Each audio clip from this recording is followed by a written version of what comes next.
Hey, do you ever get to the end of the week and your brain feels like it's either mush or on fire? Because that is where I'm sitting. And for me, it's just Thursday night, which means that there is a whole other day to go. So fingers crossed. But in the meantime, it is time to talk about another book for Future Friday. And today's book is The Dead Romantics by Ashley Poston. This is a contemporary romance, a contemporary somewhat paranormally romance about a ghostwriter for a famous romance novelist, like think Nora Roberts level romance acclaim. And this ghostwriter, Florence, is up against a deadline on her last book under this contract, but she's been unable to finish it because the last year she has been kind of recovering from a really nasty breakup that has made her not believe in love anymore. And so she is unable to finish the happily ever after of this last project. And the book starts with her having to go to her new editor, a guy named Benji or Ben, and explain or try and extend the deadline a little further without knowing if he knows that she's the ghostwriter or not. So she is coming as an assistant and like playing assistant and seeing if the deadline can get extended. And it can't. So she goes home and is eating macaroni and cheese at the stove, trying to figure out what she is going to do about this. And her roommate takes her out for a night at the bar, on the town, what have you, to try and get her mind off things, where she runs into her ex, kisses her editor, who is also at this literary bar, and then promptly gets the news that her father has passed away. And so she has to go home to deal with that, a home that she hasn't been to in around, I want to say 11 years. And part of her past that has kept her from that is she is connected to her father through this ability to kind of see ghosts and speak to the dead. And her father runs a funeral home, or ran a funeral home. Her family runs a funeral home. So she goes back to deal with her father's passing. And when she gets home, they are reading the will, kind of trying to figure out what's going on initially. And there's a knock at the door, and she goes to answer it, and Ben is there, and he is a ghost. So it is a book all about grief and new love at its heart. And I was very, very excited about this because I, one, have really liked Ashley Poston's work that I've read in her young adult work. I think I've read Geekerella and Heart of Iron, and I need to finish the Geekerella series, but I really loved her take on fandom in that. And this also seemed like it would be a little bit of a mix of like the Lost City movie that just came out, that rom-com with Channing Tatum and Sandra Bullock. And also, I was a huge, huge fan of Meg Cabot's The Mediator series growing up. And I don't remember nearly enough about it, to be fair. But what I do remember is that the adult installment of that series that came out somewhere in like the mid-2010s, late 2010s, around the same time that we got the adult follow-ups for The Princess Diaries, was a real disappointment, like a real disappointment. I struggled with that book. I did not like it. And I say that as someone who probably still has read more Meg Cabot than anything, even not having read Meg Cabot recently. So I was hoping for this to be like a adult installment or version of the Mediator series, where you have a romance with a ghost. What that's gonna look like, I don't know. How do you have a romance with a ghost? That is one of the main challenges of this book. Unfortunately, I don't know if it always succeeds in that. So this was fun, but it feels like it's on that kind of precipice of romance right now, especially contemporary romance, where the focus of it feels a little bit in the middle. And finding a lot of contemporary romance can kind of fit somewhere in the middle between like romance and things, as I've said before, that would be marketed as women's fiction in the 2000s. And that's not a judgment on either form, but I think both have very different drivers for the story, which create a different experience. So in a romance, I tend to think, you know, the happily ever after is required, obviously, so it succeeds in that. It's not a romance. But Florence and Ben's relationship isn't necessarily what's driving the story, or I unfortunately didn't find it a strong enough driver of the story where it felt like that romance was really the full heart of the thing. So even something like Book Lover, which I don't want to compare this to because there are a lot of similarities in terms of concepts, and I don't think it's fair to either book to kind of put them up against each other. But I do feel like even though the romance was not as central in the sense that there was still a lot of personal work for our protagonists going on, and it was that first person point of view, that it still felt a little bit more of a driver and active in the story than I sometimes felt here. And like I said, it is a huge challenge when you have a non-corporeal love interest. And there are a couple different ways that you can go with that, right? I think we went a little safer here in some cases. So the heat level, and the heat level really means nothing in the grand scheme of things, was lower, which is fine. But it was interesting because the book is bookended by this framing device of fanfiction and smutty fanfiction being hid under the floorboards. And I didn't find this book particularly smutty. There was some sex in it, but up until the end where it felt kind of like your reward, and there were like a little flirtations and close calls that I think could have been pushed a little further potentially in terms of you know what? No, I'm not going to say it. But up until the end, it felt like the kind of like dirtiest we were going to see was accidental boob seeing because he's a ghost.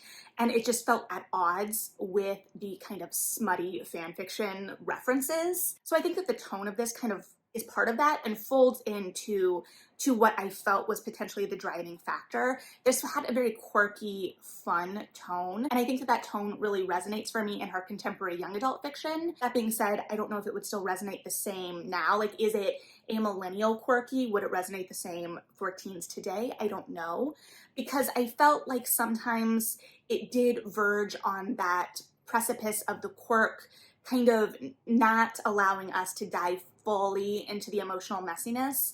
And I think it wanted to go into that emotional messiness and it wanted to make really deep points, and it tried and sometimes succeeded.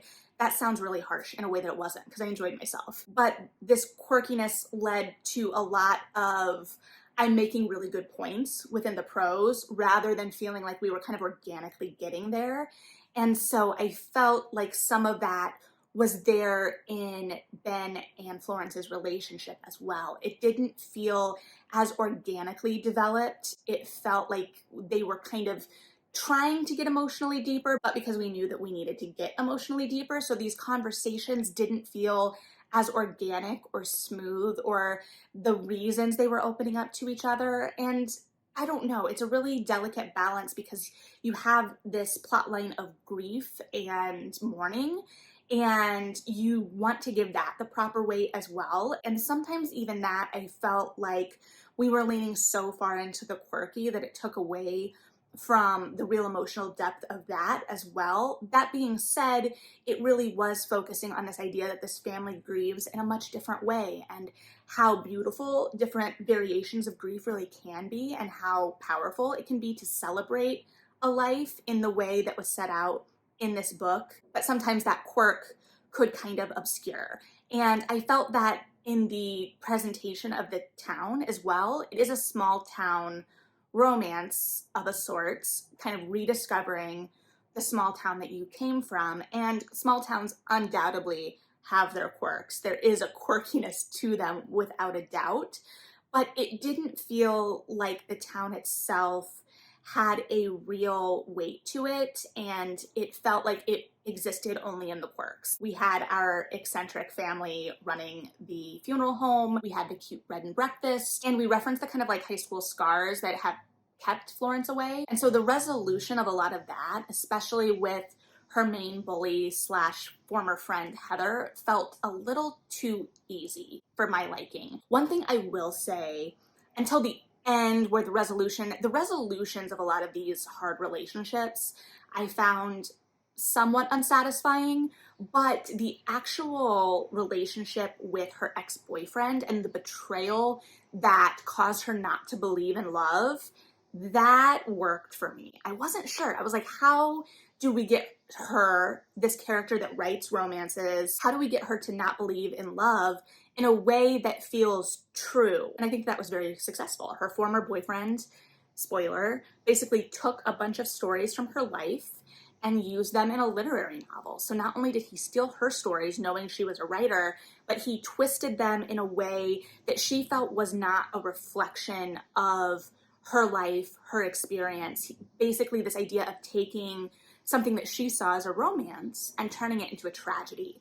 And I think that we could have leaned into that even more. I do think we definitely explored it, and sometimes it felt a little too on the nose, but I think that we could have explored that more in subtleties and complexities, because I think that there's a lot to dig into there. I didn't always love how it felt like we were drawing a comparison between romance and literary fiction, and I know that it's hard not to, especially when a lot of literary fiction can poo-poo on romance, but it felt like sometimes we were kind of flirting dangerously with the opposite. However, at the same time, the ex-boyfriend had to have been. He reminded me, we've all hopefully read that article about the author of The Woman in the Window and all of his lies, and that's genre fiction, not literary, but still, I felt like that was who this guy was based on, if loosely, and I appreciated that because that is one of my favorite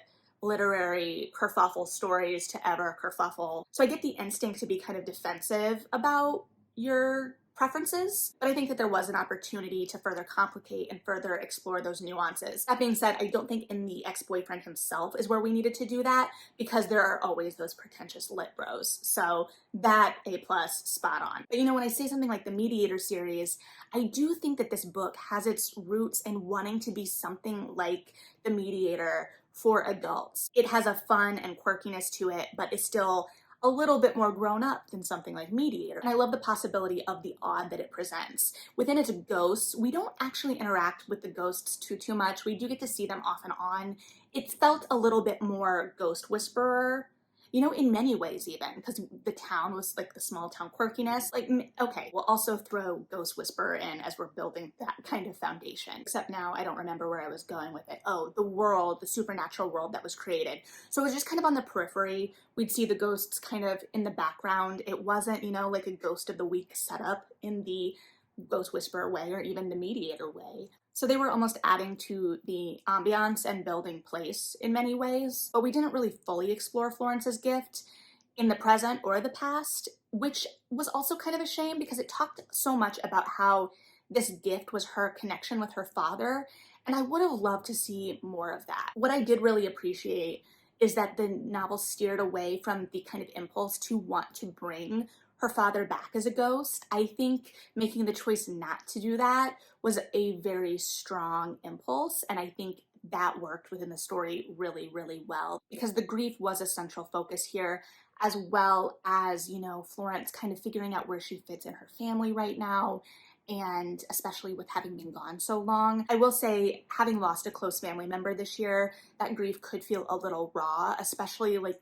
the moments it talks about having to say goodbye to view the body. That was a much harder moment than I think I was ready for, and I do think that the book gave those kinds of moments their proper weight while balancing it out with that humor. And also it talks about this idea of graveside humor, this idea that this family is so entwined with death, and death is just such a natural part of the story for them, that their grief looks a lot different, and it's a celebration in many ways as well. So I don't think the humor was out of place, and I think that it worked well. I just think that sometimes the quirk could obscure from some of the emotional depth, especially, like I said, in Florence and Ben's story. And I think part of that too is that so much of grief and this focus on grief and death forces our characters to be a little bit more reactive in how they're interacting with the world.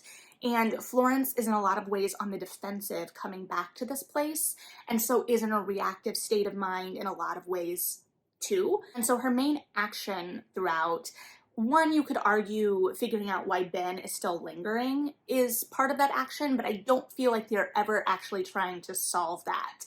And that obviously makes sense because we also want to keep him around as a love interest. But it didn't feel like we were really actually working toward that goal. So I don't know if I would label that as part of the action. She's also trying to like fulfill this list of wishes from her father for his funeral. And so we're trying to build something active to put Florence in the position to encounter these people in these places and to facilitate these conversations with Ben.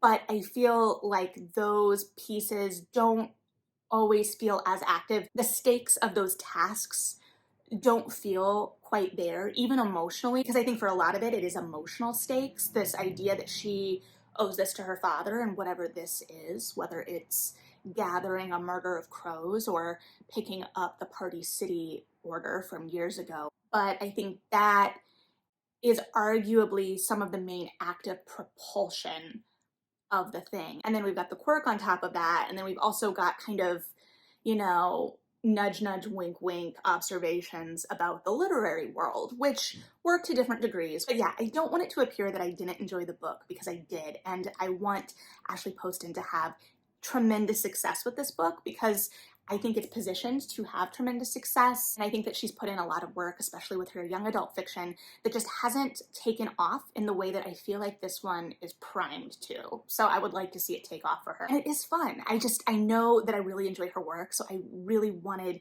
to see a little bit more deepening. That being said, I do think her voice is there. If you liked Geekerella and those young adult romances, I think that this is a kind of natural progression. It's like one level up. Like I said, is it at fan fiction levels of smuttiness?